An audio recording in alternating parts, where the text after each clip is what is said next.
Hello, gentle readers. It's time for Logos 2000, 21st Century Foundations. Today is September 1st, 2025.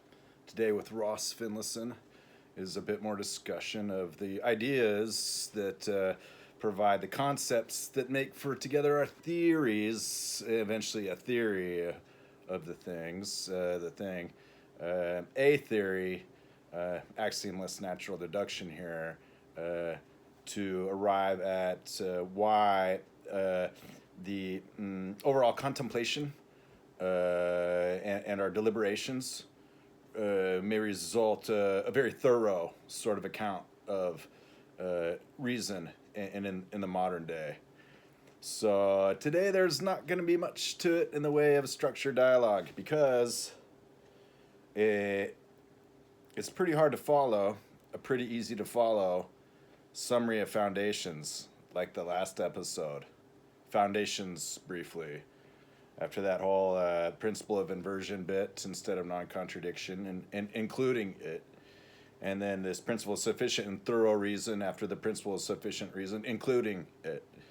And so on then into the axiomless natural deduction, axiomless geometry, and these notions of the dually self-infraconsistent dilitheic heno-theory. This one sort of theory that's elementarily and fundamentally all these different totally fundamental and elementary theories together, a system of proofs in a model theory that when I studied foundations, meaning trying to learn about infinity and continuity from like 1999 to 2003 particularly, then it involves learning things like set theory and otherwise what are already the putative candidates of foundations for a descriptive set theory and mathematics, because mathematics and logic kind of goes without saying because it always reintroduces itself, as with regards to, for example, Farrington's history of the Greek science and what arrives from antiquity as the authoritative sort of account of reason and logos here. It has that it makes for then the consideration then how as when that arrives as a sort of great tower of results, and then when it needs to be kind of reemplaced to be reseated in a sense upon these other rulio and regular elements of foundation, that I'm quite content in the sense of feeling that I've at least studied enough, and you can find that here and in my 10,000 essays, to try and make sure that it's a kind of a diligent sort of account. And as for whether if there was something I found tomorrow that was like, well, this explains everything, then I'd kind of already have a very thorough expectation of what that would be. And so for mathematics of infinity and continuity, particularly these super classical notions, then is for kind of just getting those together and helping to arrive at what can be, including with our modern theories of logicist positivism, that then for strong mathematical platonism and logicist positive stronger together, that it's more than less something that's relayable, and as to where like larger reasoning agents of the mechanical sort can very readily see to agreements of these kinds of things, that I found that very rewarding in a sense of that with such a foundation, the alaya, the ground, that it's definitely somewhere that's wide enough to place a lever, say. The lever, the greatest of the simple machines in a sense, expressing both the fulcrum and the center of things and these kinds of things. So today I'll just be reading some books and trying to extract what inspiration I have to connect in this greater discourse and dialogue, while still trying to keep it as sort of a self-contained monologue that then in some respects the ideas that will provide a sufficient value to Others of the more cursory sort, vis-a-vis those that kind of understand that it's more of a thoroughly holistic account, and as to where then it won't be just so much for making the surface of this sort of account visible, as also for posterity. See that I kind of have this notion that everything that's cumulative and linear and these sorts of developments intends to remain thoroughly consistent and attaining towards this completeness of this putative theory that's consistent and complete and constant and concrete. These requirements and desiderata of any theory of everything at all, about the theory of everything and theories of anything, it's par for the course in the sense to arrive. Otherwise, it's these kinds of things. So I haven't been much expanding my library, but I have been watching a lot of the YouTube videos. This is a video, and it will eventually arrive at this distribution point that's a corporate entity, although kind of after it was founded is kind of for Google and all that it was like those were eventually supported by the government, the U.S. government. And so they're known as private and large private companies, and the whole idea of how that is associated with the internet and the monopolization of search and the monopolization of the distribution of video content, and the monopolization of also like the higher reasoning apparatus, and the globalization of that, with globalization and harmonization, these being kind of two terms from globalization that intend to describe kind of top-down controls of information systems. Has the one sense it's both kind of a monoculture, and at the same time it is kind of democratizing, because it's a very low bar to entry to get video content onto the air, as it were, these days, with regards to things like the satellite distribution of video and audio or text and data and these kinds of things. And so watching video towards trying to understand how people get data from video and extract and absorb learning from video, is that one problem with video is it's not really compressible, in the sense that, yeah, you can speed it up 200% and with the transform on the audio make it so that it's still in the same vocal registers. The idea of being able to absorb video and its content and data at double time, say. Yet at the same time, reading in the textual is still, for various consumers of text, hundreds of times, if not thousands of times more fast than what's possible to make in this sort of real-time, say, account of the video, the audio-visual. So with that said, I have been learning a lot about how different people think and intend to present their views, opinions, and theories as with regards to, for example, a medium like a giant funnel web of video feeds. None quite alike, but many quite the same.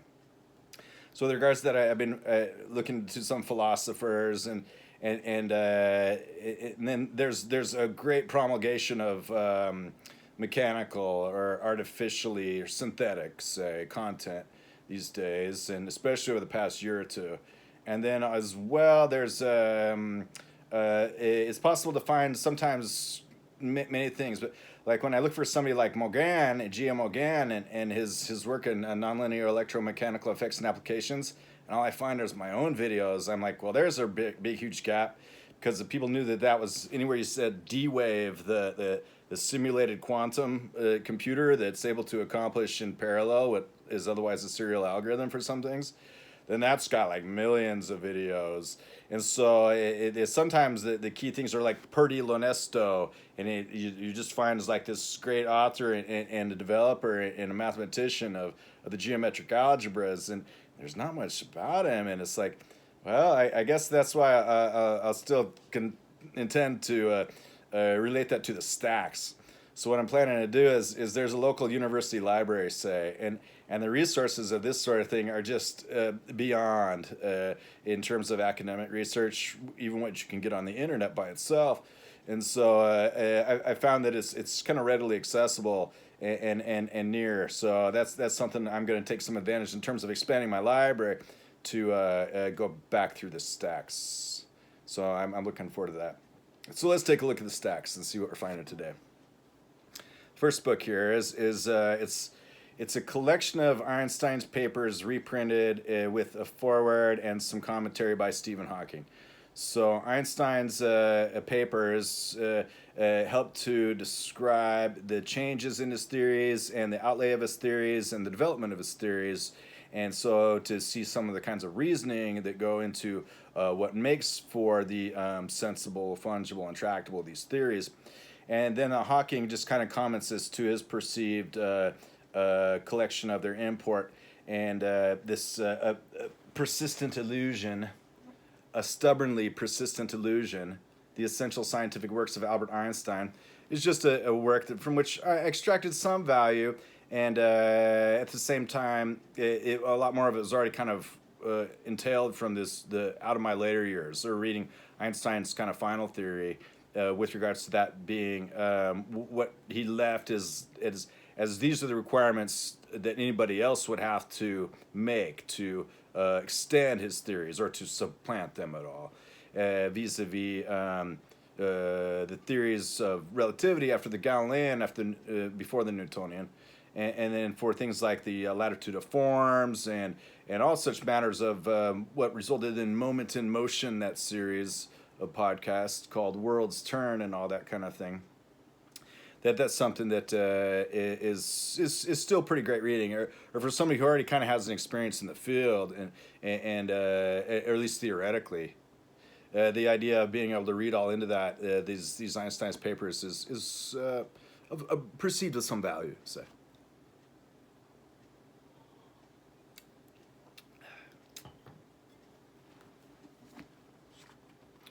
Selections from the Meaning of Relativity. The difference between Galois transformations and those of Lorentz. So Lorentz adds the time term, and then there's still this ds squared. And so ds is the differential of this other side of the equation. It basically is establishing that in the ratio of things, to add like a third term and say, well, it's 0 too. Then has this is read from Tully Levi-Civita, if I'm pronouncing that correctly, about the indefiniteness of ds squared. And so it's something to be said that the Lorentzian thusly has a bunch of various ways to look at it. For example, with regards to Maxwell's laws and E cross B vis-a-vis D cross H, or with regards to that and the ohmic, and then for Kirchhoff, and then with regards to inductance, capacitance, resistance, reactance, remanence, radiation, impedance, and otherwise these aspects of the circuits, but particularly about Faraday's law and Ampere's law to supplement more in the electromagnetic realm Maxwell's laws, and which one of Maxwell's laws. And then as with regards to the radio frequency of radio waves, these are some things I've been studying about with regards to antennas and such, and with regards to various notions of systems. Say that then the thing about Lorentz, though, after the Galilean, is there's a bunch of different ways to satisfy Lorentz invariance, and any one of which will do it, but they're various in their considerations and concerns and don't necessarily agree. And so for this, I'd mostly point to O.W. Richardson and the electron theory of matter from about 100 years ago. And it explains the difference between electrodynamics and electrostatics for electrical charge, at least showing that there's 3 at least different definitions of this constant named c, which is pretty close to light speed. And one of them is after the L principle of Einstein's relativity is c, the constant speed of light in our terrestrial frame. And here there's some considerations about that with regards to ether and the force. And it's like, is the speed of light a constant everywhere? It's like, well, yeah. And remember when it was supposed to be defined by general relativity and the frames and the space frames and everything? It's kind of by that too, how it's constant everywhere because it's constant and that's everywhere. Now that's a pretty brief recapitulation about the speed of light and its constancy, and it's all fresh light here, not any idea of tired light or the variable speed of light needfully filling in the thing. And there's redshift bias kind of accounted for after a kinematic explanation to help avoid that. Otherwise, the measurements that establish that dark matter and dark energy, dark matter for galaxies holding themselves together, dark energy for the universe seeming to fly apart, have that they both have the same kind of kinetic and kinematic explanation if the galaxy is a freely rotating frame far enough away so it doesn't just fly apart, about the true centrifugal and all this. And then that light itself, when it hits when we consider it with regards to the geodesy, is also with regards to Fresnel and these kinds of aspects. And I know this is getting a bit astray, but all for the same sort of reason, is having that then the redshift bias helps explain a lot of the inflationary cosmology away. And so this way, once you kind of take this into account, it's like, well, 5 and 6 sigmas is definitely broken relativity in the premier theories of cosmology, because there's 5 or 6 sigmas, or significantly the dark matter and dark energy. But then this can be explained as that instead of a search for dark matter and dark energy, finding some further, more inscrutable, dubitable components, that they are instead part of the world's turn and free rotating frames, make for that the kinematic, it has its own special sort of, here it's heft and these kinds of things. And then as well, that explains that as light comes in, that it's so modified this way for the redshift bias, but that has been definitely otherwise disproving relativity and the theories of the day. So, and that's besides getting into stuff like the James Webb Space Telescope and after 2 mass, and definitely that the age of the universe is much, much older than the theory otherwise suggested. With regards to Bondi and Hoyle and steady state theory and Lemaitre and Eddington and Big Bang theory, that light speed is a constant then.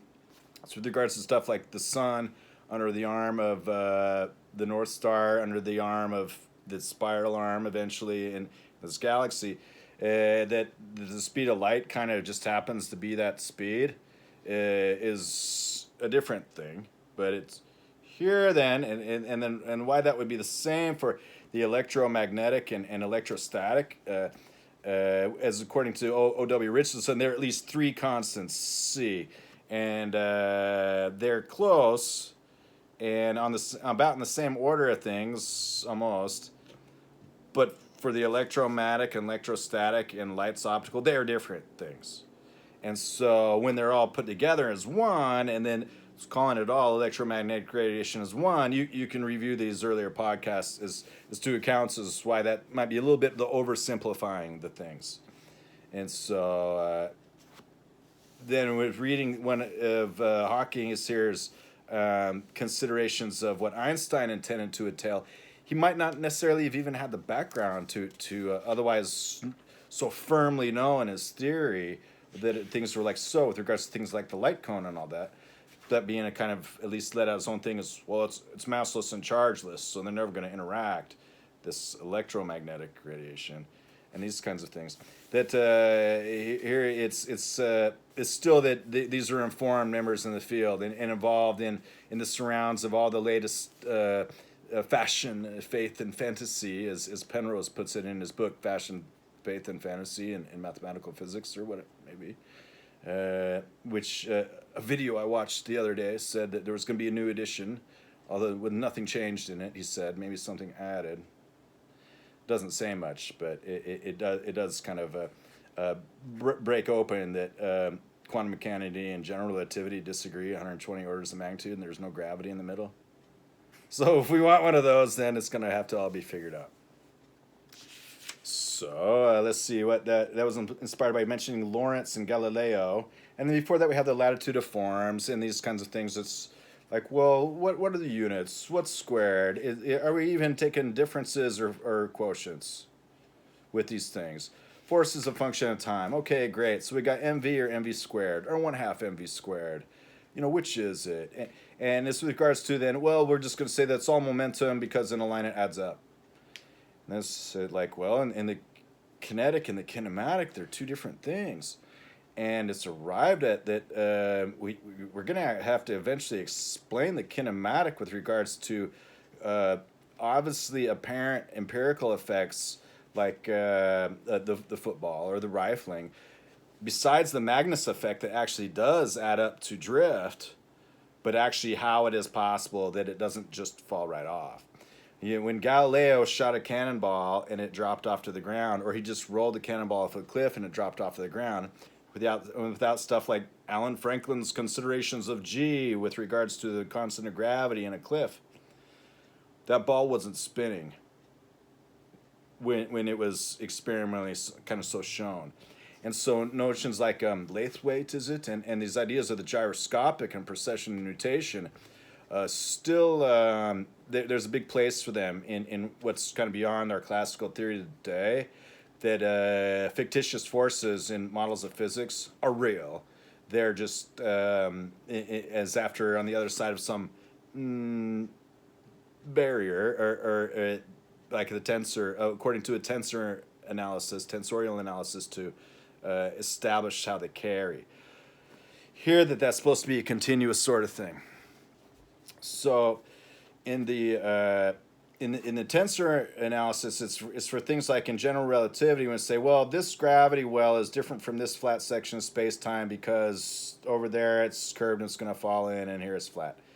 And then when you say stuff like, well, it's not just the force of gravity, like after Kepler's style of inverse square and Newton making that for using calculus to make that easy to compute, that there's the geodesies and stuff like that. And the idea is like, well, it's just curved space-time, and then that it just so follows from that naturally and automatically. And then it's like, well, what is this space-time that gets curved? What curves it, and how does it uncurve when objects pass and travel and proceed to depart? The idea that makes a very kind of simplified thing again, then and just kind of the contravariant and covariant of the tensorial products, making for ways to patch these piecewise together, is not necessarily so satisfying, though it is a reasonable conceit. And then when it has to get into the space contraction with the time dilation and length contraction, say, and that's kind of compelling because it can be shown that's kind of so. The idea here is that there's this other sort of Lorentzian, and it's after Fitzgerald, who is one of the electricians, or the theories in electricity, yet also for the mechanics. And so the Fitzgerald in Lorentzian always has time dilation and length contraction together, instead of a curving space-time where they might diverge in discontinuities and the whole thing.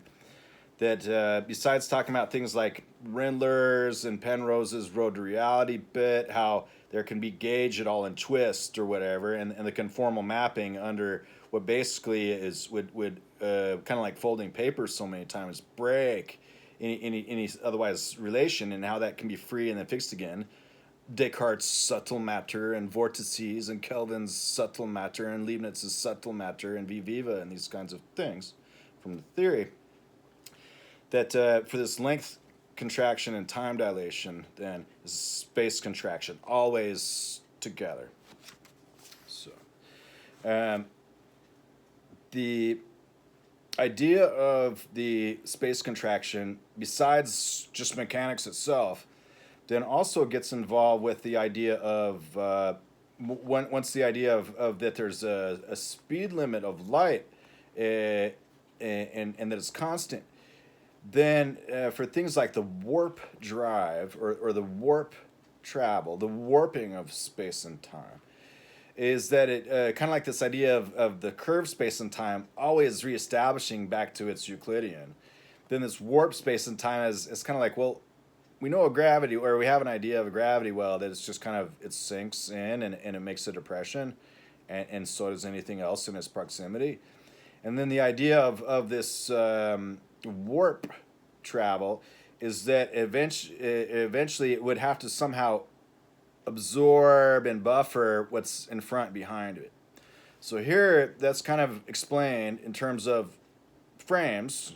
So all the kinetic frames and all the inertial frames and the theories, notions of frames are usual as they may be.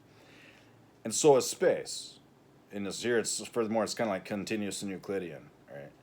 So the idea of space frames and frame spaces is that even in our matter of or our model of matter, matter is mostly empty space. And so as matter travels through space, it's carrying the space with it. The space that it leaves kind of warps and it has the wake around it, so that these kind of make for this travel and this, that whether space moves at all or whether it's only ever that frames move. So the idea is that as the space in the contents of the frame, the contents are moving forward, then they'll make this kind of, according to Doppler, usually the idea is, but here in terms of the actual space and all the frames around it, it'll make kind of this compression in the front and a decompression in the back.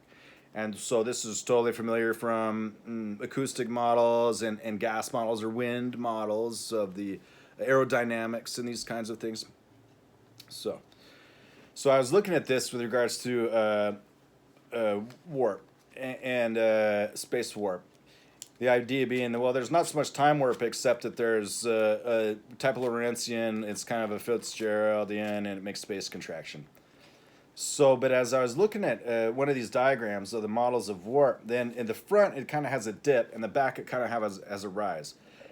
Now that doesn't make too much sense necessarily in the three-dimensional, because that is it's kind of diagramming the effect as it would be in the three-dimensional, but for a two-dimensional system. Just using that third dimension as being able to project it into a diagram that you can show via perspective on a 2D screen, two-dimensional, and being able to see kind of what the qualitative factors would be there and how they would develop over time. So a diagram.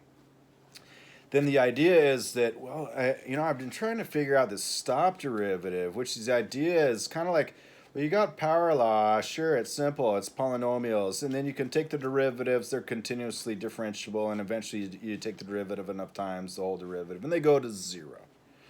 Well, great. And then from the negative powers, it's like, well, yeah, it's kind of the same. For any negative power greater than negative or less than -1, you take the integral and it increases it thusly,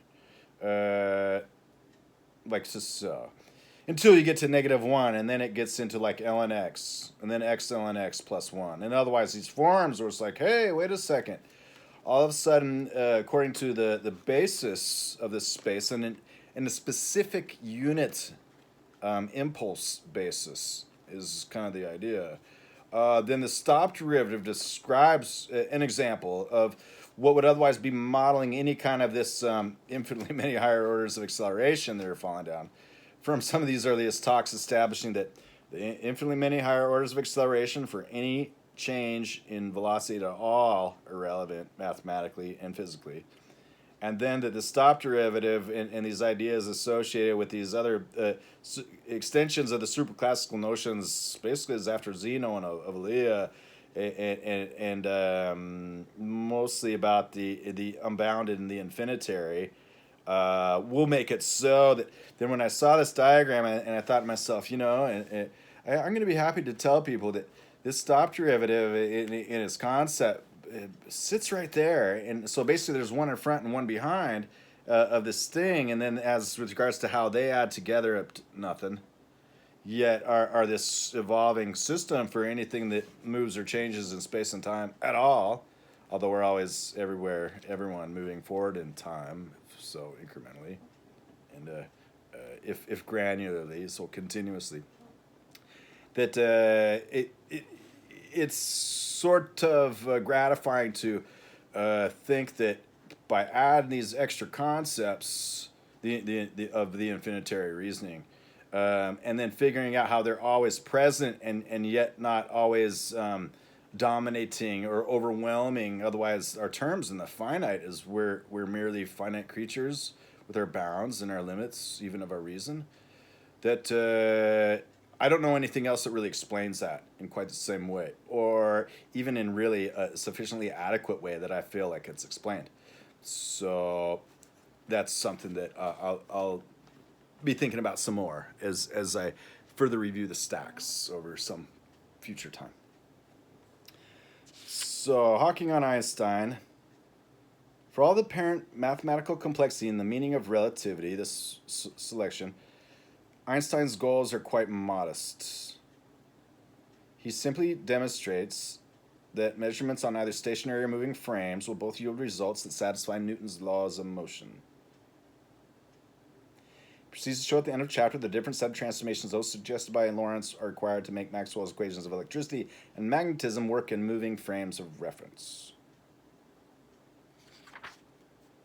So, it's simplified in a sense, yet inclusive. It's one thing to be simple, it's another thing to be simple and inclusive, because those are not usually the same thing. Because simple usually means resulting uncomplicated, and there's more to it than that. So, by the aid of language, different individuals can, to a certain extent, compare their experiences. La science et la hypothèse of Poincaré has that Einstein, it seems to me that Poincaré clearly recognized the truth in the account he gave in his book La Science et la Hypothèse. Among all the changes which we can perceive in a rigid body, those which can be cancelled by a voluntary motion of our body are marked by their simplicity. Poincaré calls these changes in position.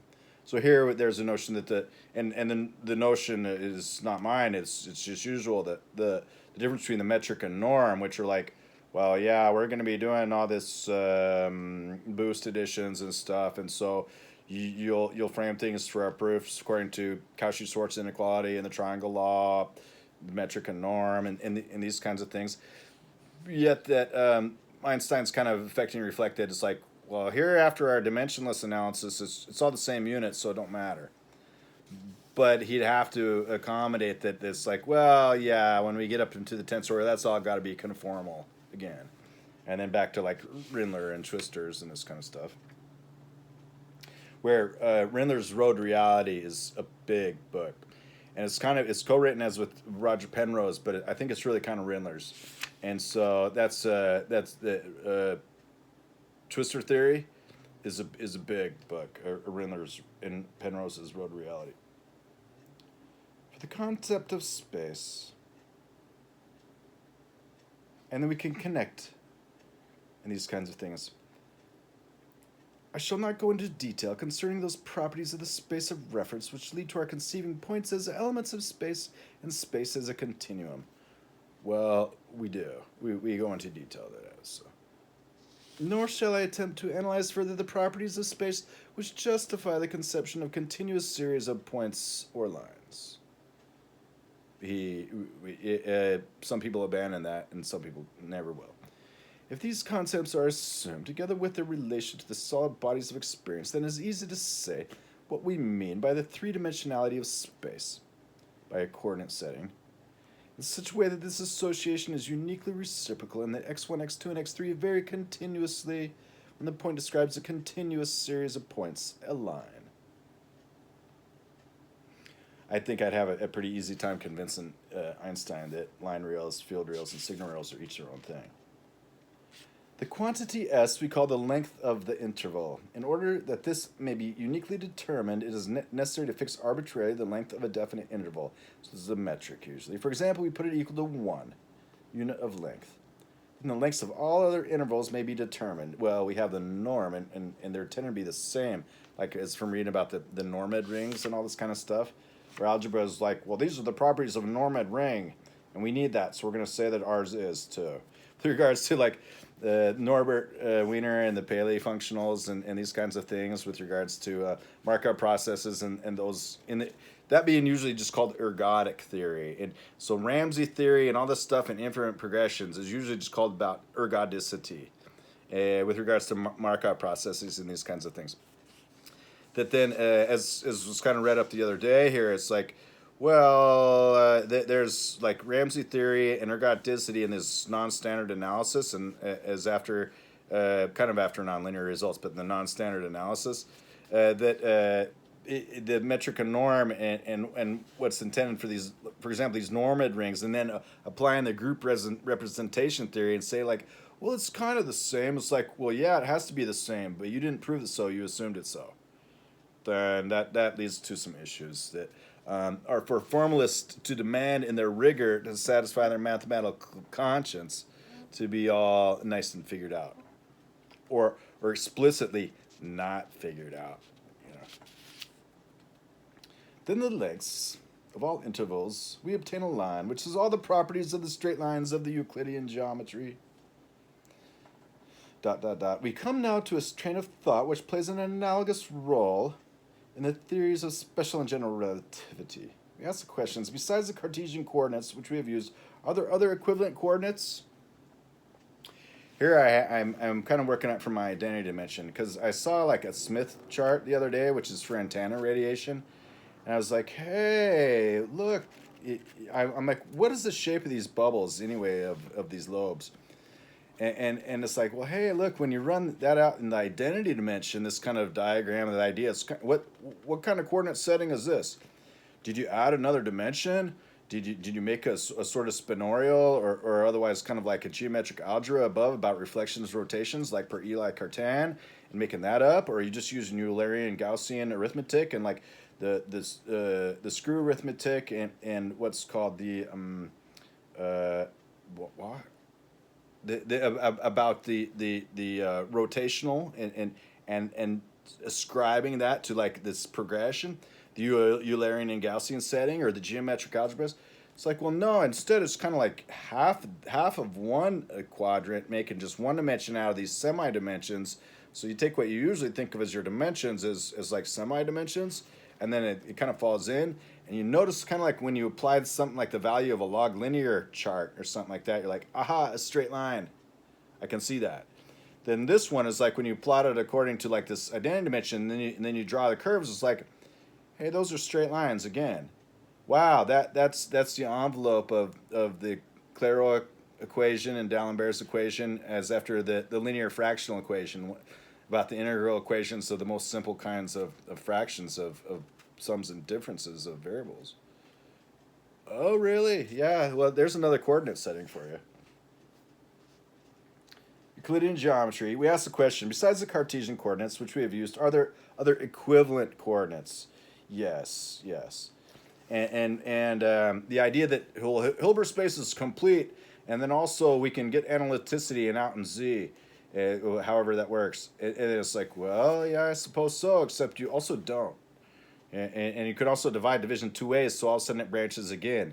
The idea of usually that the complex plane is complete, and then it's like the real numbers, yet it's also complete in the planar like this, is also that it has another branch. So it'd be kind of like saying, and like this identity dimension bit is like, well, there's only positive numbers, and there's above and below. And then the idea is like, well, you got to admit there are negative numbers. It's like, well, sure. And well, you got to admit like there are roots of negative numbers. It's like, okay. And then you got to admit that we can define these rules and product rules that make a diagram, have them always together, and you can add and use the usual operations of arithmetic. They're so defined, they always work that way. I'm like, sure, that's great. And then it's kind of like, well, and you can't divide by zero. I'm like, you can't divide it by zero, but there's two ways to divide complex numbers. You picked one, and I can just say the other one is zero.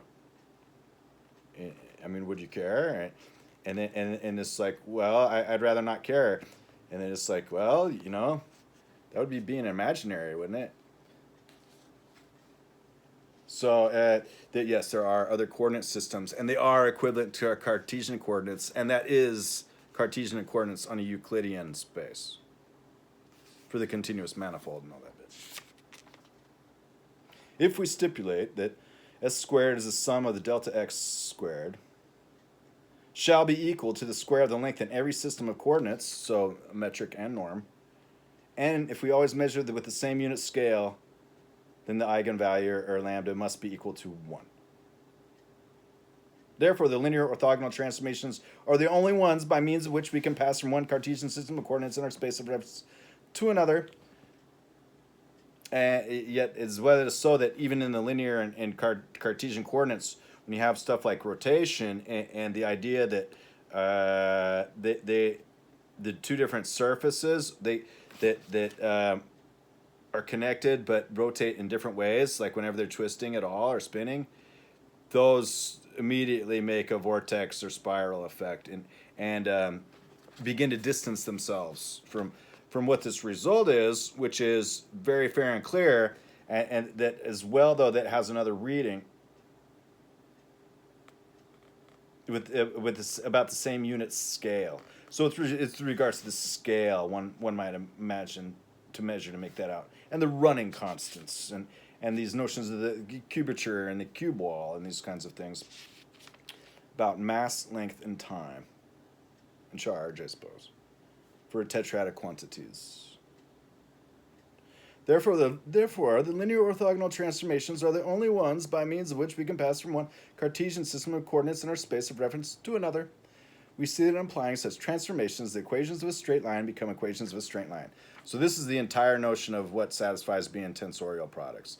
And that those are usually made in terms of particular matrix manipulations are fine, but this is what they do. Reversing equations, ...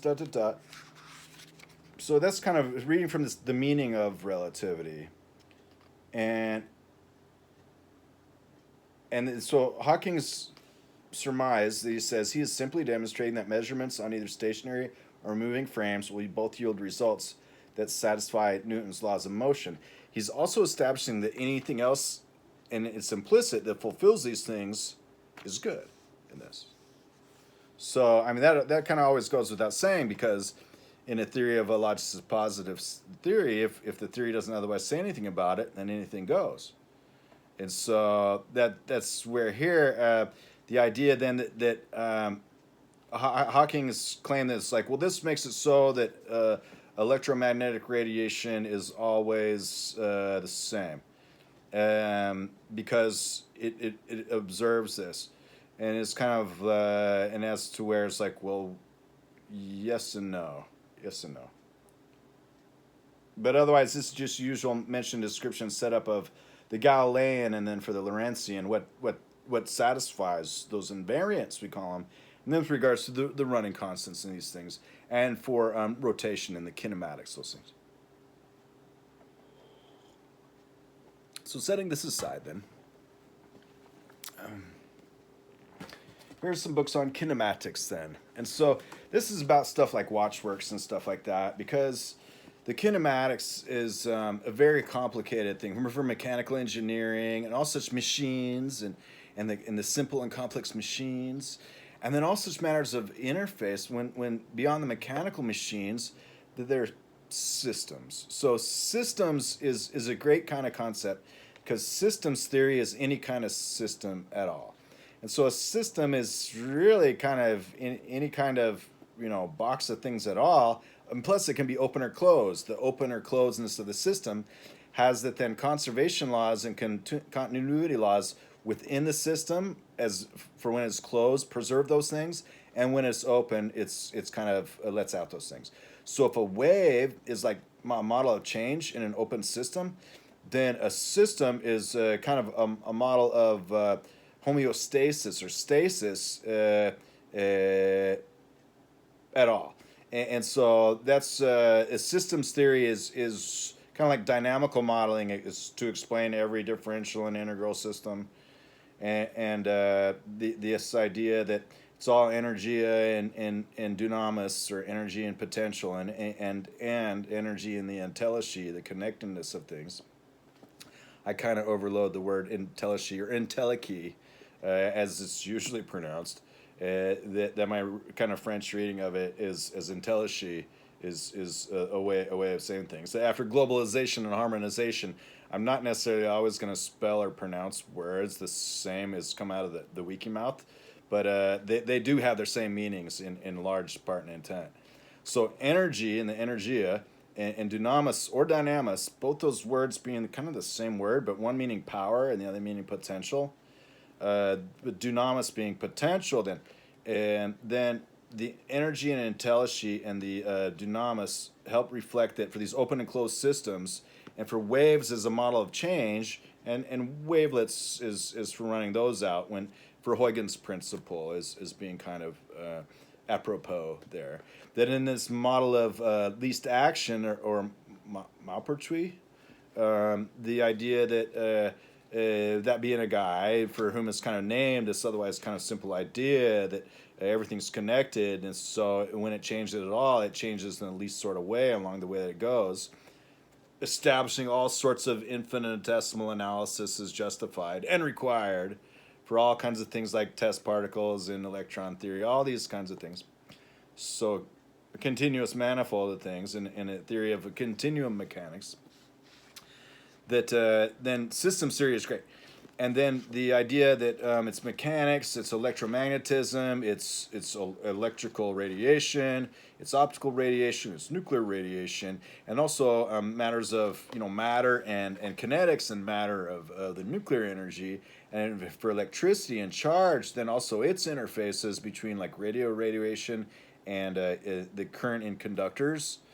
Has that, out of this tetradic quantities, that's already like 8 systems, yet they can all be considered one kind of system: the thermionic, the photonic, the ionic. Besides even getting into things like states of matter and chemistry at all. This kind of reminds us of Sedov's theory of matter, to kind of complement and go along with O.W. Richardson's theory of electrons. These kinds of things. With regards to kind of like the British electricians, especially Faraday, but Faraday and Maxwell and Heaviside and Fitzgerald and all that. And then also, in the Soviets and their successes in the space race and this kind of thing. But the theory and including these super classical concerns, that for the theory of kinetics then and kinematics is for that kinetics and kinematics are two kinds of different things, because kinetics is kind of like just the straight line energy, and the idea that it's basically at an instant, at a moment, in a very small amount of space, it's linear and it's the energy, whereas kinematics is all the interactions that it has. And then here for the space contraction, that kind of picks up within 3 orders of magnitude already. Has that kinematics for things like torque and the static nature of torque. It's a kind of opposite consideration of torque usually. Just like centrifugal and centripetal are different. That one's the fugue and the gyrofugue, and the other one's like, kicking the wheel around. That these two kinds of complementary duals kind of look the same way from one side to the other. That one to the other is real when it's changing from one side to the other. These things. So this book on theoretical kinematics we've looked at before. We talk about vertexes and tangents in the envelope, coordinates in the matrix, instantaneous behavior of an arbitrary line, 2-parameter plane motions, Darboux. Now, Darboux is great. Whenever I see Darboux, I think something good happened. And he's well known for differential equations. Blaschke and Müller, van der Woede, Koenigs, Boulad, Boulad. Check the formula for the Gaussian curvature of the trajectory surface. Curvature is also discussed here in terms of Wertheimer and the productive thinking bit, and the many various definitions of curvature, or at least 3. So that also gets into the notion of some of the ideas from the taxicab distance, Zeno's swath, and then about the hypercube distance. Another one of these kind of thought experiments that results a mathematical system, because all the systems we talked about were physical systems. That a mathematical system is kind of any system of equations or inequalities that results establishing a model of things about which proofs can be made, a system. That kinematic systems are among the most complicated of these ones, but they're very, very ubiquitous and important for all kinds of things in engineering. Cardan. When I heard of Cardan, it's kind of hard to remember all his names, because there's Cardan, but then there's Cardano, or there's Elie Cartan. You know, these are different guys, quite altogether different, but they got a lot going on. So this is mostly written in terms of algebra. It's mostly written in terms of arithmetic with algebraic variables, and it sets up equations and systems of equations, and then solves for things. Pluecker coordinates. So Pluecker coordinates, when the importance of coordinates, after the idea is like, well, Descartes invented Cartesian coordinates. Then Pluecker coordinates with regards to Hoelder inequality and stuff like that is a great thing from the integral analysis, and it helps things. What happens, like, well, it's kind of going around and growing. Let's maybe think Pluecker coordinates or something like that, These are the kinds of things. Algebraic motion with 2 given paths. If 2 points of E describe algebraic paths, the image curve of the motion of E is the intersection of 2 algebraic surfaces and therefore algebraic. This implies that the path of any point is algebraic. So when it says algebraic, I'd have to read a little bit further, because it's one thing to say that something's algebraic as in there's an algebrization of it. You can talk about it symbolically as if its members were elements of an algebra and they obey the rules of that algebra. And it's another thing to say algebraic after the rational, because the rational means it's 2 integers in proportion. It's a ratio. It's rational. And so when you say something's algebraic, it might be along the lines of, well, by algebraic, we only had elementary functions to try and solve polynomials, which are in terms of a monomial, meaning a given variable at all, and maybe a constant. And then the idea that those were in various descending powers, vis-a-vis multinomials, which has got, well, we got x to the power on this side and y to the power on the other side, multinomials. The algebraics are just like, well, if we have a polynomial equation and it's got integer coefficients, does it have a solution? If so, that number is a rational number? Not, no. But it is an algebraic number, like square root of 2 or something like that. And so any algebraic number is the root of a polynomial equation with integer coefficients, or rational coefficients, because you could just multiply all those by the least common multiple, or otherwise make them all into integer coefficients, and it would have the same solutions to this equation by so simply scaling the whole thing by a number on one side. Where roots are, you set that equation, you set that expression equal to 0, and then solve for all possible values that can be. So when the author is here is talking about algebraic motion with 2 given paths, and he says, and it helps to explain this because then he says that the other one is transcendental. So yeah, the complement of algebraic is transcendental. Show that if one path is transcendental, there is at most one algebraic path. And so the notions of solving for the algebraic numbers for the transcendentals have that there are other systems of elementary equations. And so after just roots and powers and log and the exponent, then there's things like sine and cosine, and otherwise what are usually kind of considered part of elementary functions. And then there's things like to include like Lambert's W, and that's when x to the x equals something. It's like, well, is that a power or exponent? It's like, yeah.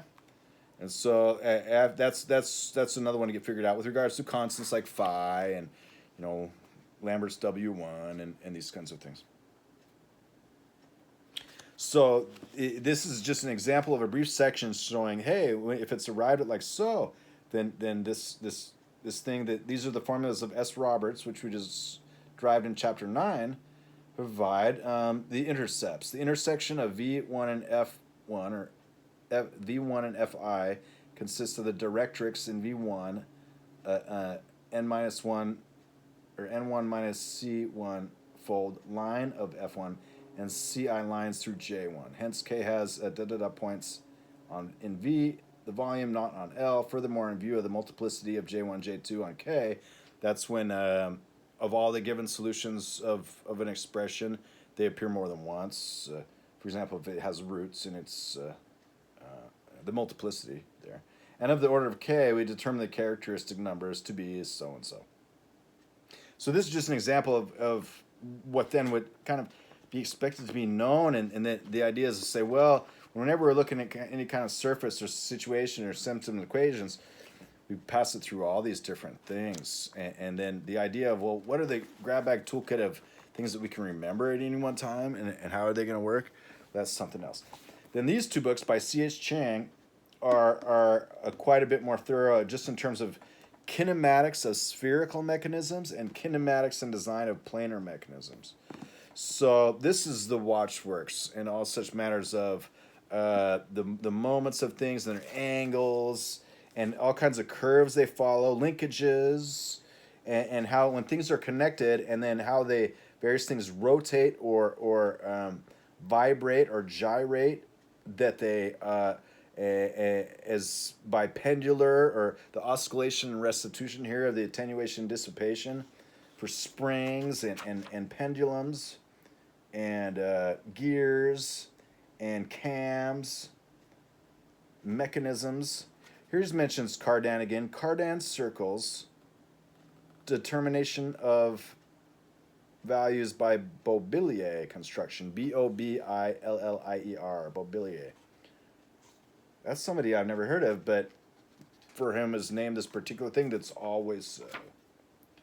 Proof of the inflection circle, the tangential circle, the inflection circle. Hartmann construction, Hartmann. So Chang's, C-H-I-A-N-G, Chang's kinematics and design of planar mechanisms and kinematics of spherical mechanisms are pretty great books. They're published by Krieger Press, Krieger Publishing Company, Malabar, Florida. It says it's in 3 parts, so I'll be looking for a third, perhaps. Oh, the second one would be planar linkages, say. So that would be a good thing to find. Originally 1988. Corrected 1996, reprinted 2000. So that is getting into the design of systems. Then because there's mechanical models of things, and then there's fluid models of things. And so whether there's a fluid or a gas, and there's gas models of things and fluid models of things, there's kind of both of those. But then with regards to mechanics and those being rigid or deformable, then that's as well just the rigid or deformable, say, in those kinds of things. With the elastic and the viscous and these kinds of things. With pressure and the laws of relations, which enable all kinds of technological things. And the fluid model and the model of steam. And then with regards to how that's supposed to be for electricity, kind of as we're talking about Faraday's law and Ampere's law, and that's for Maxwell's laws, and the ohmic and the Kirchhoff, and all of these things to do with circuits, with regards to Smith charts and these kinds of things. That the notion of the fluid models of matter was very apropos, and it's very accessible to the setting of the tabletop experiment, and it's usually kind of fundamental for all such manners of getting around.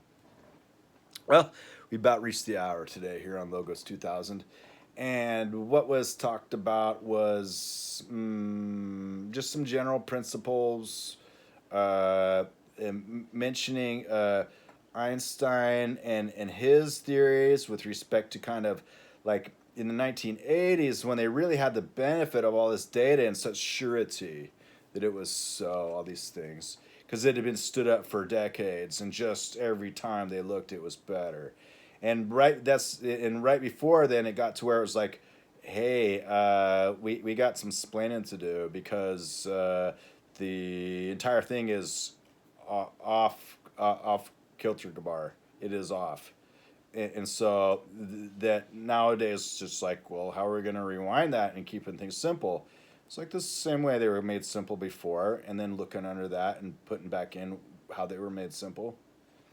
So that's to say then that where Hawking was able to find all these different kinds of avenues and methods to say, hey, look, all this being so, here's something else, and it will be so, and it is shown so. And then now it's kind of like, well, all that stuff is kind of like yes and no. And furthermore, it as a theory, it's yes and no, but currently, according to the data, it's not yes. So these are just kind of the things.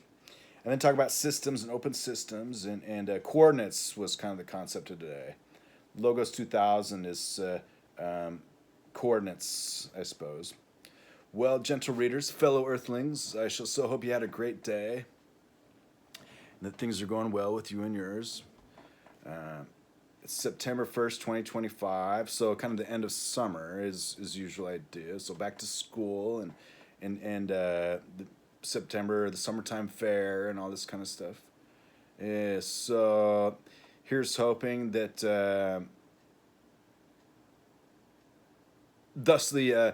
here's hoping that this was useful to you, and that maybe it will help you either think of something new that will be true forever, or B, help resolve something that you once thought was true but now are having a hard time to deal with in a way that will be true forever, is the idea.